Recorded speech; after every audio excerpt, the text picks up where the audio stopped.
absolutely love the MFL Power Rankings. I always seem to be near the top, no matter what my record is. I think the MFL Power Rankings are one of the largest differentiating factors that separates the MFL and other leagues out there. Most leagues don't have them. Others rely on their websites to determine their rankings. We have the single most influential fantasy football commissioner in the world today. His innate insight and prognostication skills are unmatched. And therefore, whatever he says or whatever the rankings are, no one argues because it is what it is. And if it wasn't, it wouldn't be. The MFL Power Rankings are the most powerful and impactful determining factors of all factors that don't determine anything. The Power Rankings, to us, they provide the single most accurate analysis of what is actually happening in the league, aside from factual things like wins, losses, and points scored. Awaiting the release of the Power Rankings, it's like comparable to an angry Walmart mob on Black Friday waiting to get in the doors and trample over people to get what they want. MFL managers, they want the Power Rankings. We want them badly, and the commission delivers every time. Why do we want them so bad? This is single-handedly the most significant, insignificant part of our lives. It's the most important, most scientifically valid, unvalidated breakdown in fantasy sports today. MFL Power Rankings change lives. They shift reality and they change the course of our destiny. More than anything that we encounter in our lives that doesn't impact our destiny or reality. It's that simple. What does it take to be number one? 2 is not a winner, and 3 nobody remembers. What does it take to be number one? Welcome to the first edition of the 2015 MFL Power Rankings. Let's start with number 12. This ship is already sinking quickly. In fact, it has not left the harbor yet. SB scores at will, averaging 74 points per game, lowest in the league. Despite this, he has 2 wins. It's simply because he has the easiest schedule in the league with an opponent scoring average of 76 points per game.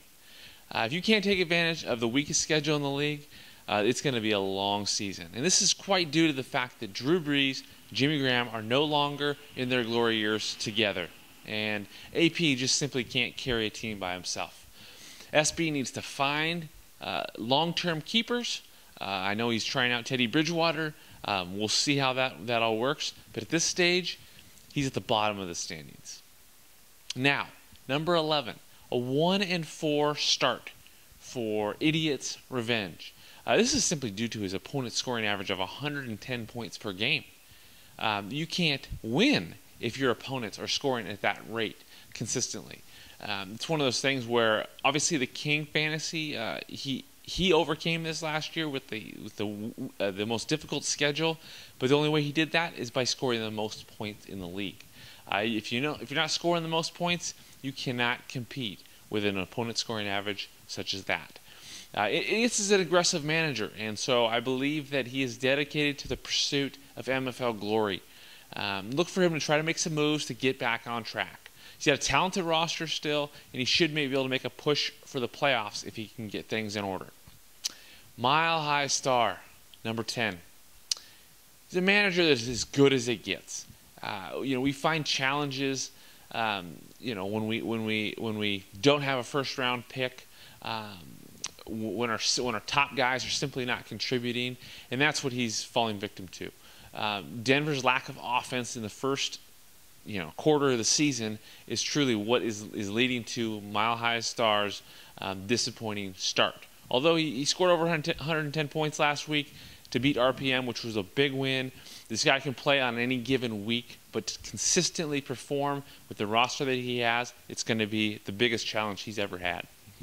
And number 9, Spinal Tappers, with Aaron Rodgers and Rob Gronkowski, anything is possible. But you have to have the core guys around him, the contributing key components around him to help enhance their performance. And he just does not have that depth. He just recently cut Steve Smith and Deshaun Jackson, but he has needs for wide receiver. So there's some confusion going on in that franchise, and I think that at some point soon he's going to have to make some moves to get things back on track, because this was his season with Aaron Rodgers, Rob Gronkowski, and an additional first-round pick with DeMarco Murray. He should be in a better place right now. That's number 9. Coming in at number 8, it's Effin Eddie. Nothing new for Effin. He seems to always get out to an early start when it comes to wins and points. Unfortunately, he usually fades down the stretch, and that's the concern this year. He just lost Jamal Charles. He's trying to make up for it by trading Tom Brady to get Tavius Murray and Danny Woodhead. Will that fill the gap that the great Jamal Charles has left? I don't know. Knowing that Effin often fades down the stretch, he has a huge challenge ahead of him to stay in the lead. He's scoring a whopping 105 points per game, and that is leading the MFL right now. So he's getting results. It's just a matter of can he stay consistent with the lack of depth that he has. Also, it's one of those things where it's going to come down, did he make the right choice by trading Tom Brady and keeping Cam Newton? We'll find out about that. At number 7, JL Showtime. 2 50-point performances by Showtime, and he is reeling. I would never imagine this would take place for a Showtime franchise with so much pride and hard work. And if it wasn't for such an easy schedule thus far, he could easily be 1-4. And that's the scary thing. He's averaging only 70 points per game over the last 4 weeks, and he's got to change that quickly. I guarantee you right now he is strategizing to get back on top. It'll be interesting to see what happens as Calvin Johnson and his assortment of running backs are clearly the weak spots and clearly the detriment to his team so far. So can he find the winning formula? We'll find out. Team number 6, we're going to go with a force play. I like the team. The balance is there. He's scoring 100 points per game, playing quite well. Again, a balanced attack with players such as Andy Dalton, Chris Johnson, Dion Lewis. These guys are demonstrating why force play, or Chappie 74s, will be a contender as the season heats up.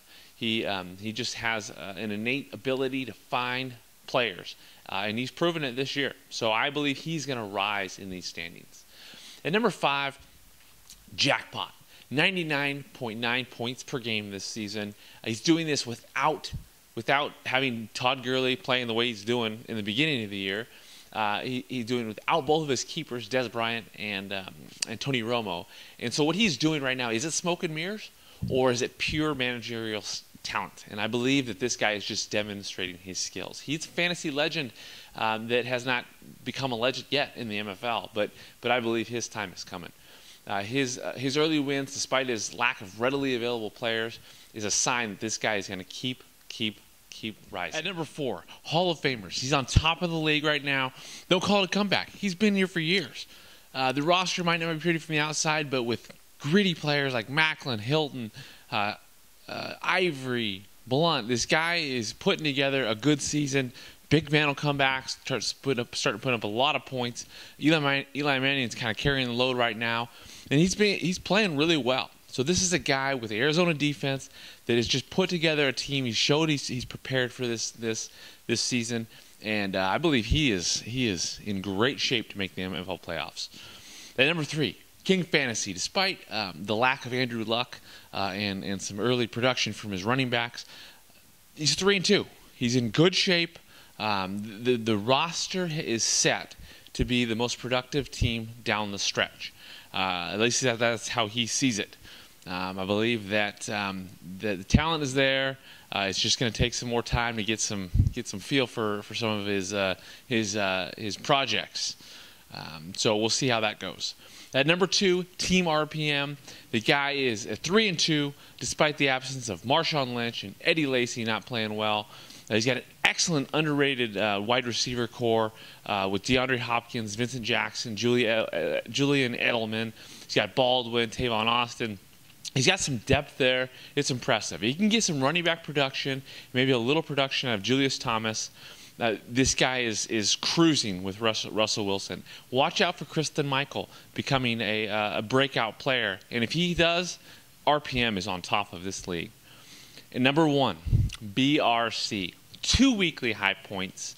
3 weeks, well over 100 points. huge trade to get Tom Brady on his roster. He found that Latavius Murray was dispensable, with a steal of the draft thus far had been Devontae Freeman. BRC is bulldozing through the MFL, and at this point, we're going to have to do everything we can to stop him. He's impressive. So that's it. 12 through 1. We'll see what things look like, and we'll be back at you shortly.